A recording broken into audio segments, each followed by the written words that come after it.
ইংরেজি শব্দ মুখস্থ না করেও যদি মনে থাকে কেমন হতো?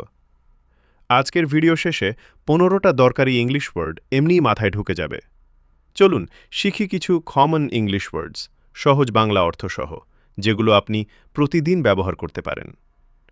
অনেস্ট, সৎ; রেসপেক্ট, সম্মান; কাইন্ডনেস, দয়াশীলতা; গ্রেটফুল, কৃতজ্ঞ; কাম, শান্ত; অ্যাডমায়ার, প্রশংসা করা; ডিটারমিন, সিদ্ধান্ত নেওয়া; প্রমিস, প্রতিশ্রুতি; ইসেনশিয়াল, অত্যাবশ্যক; লিমিট, সীমা; নোটিস, খেয়াল করা; ব্রিফ, সংক্ষিপ্ত; ইগনোর, উপেক্ষা করা; জার্নি, যাত্রা; ম্যাসিভ, বিশাল।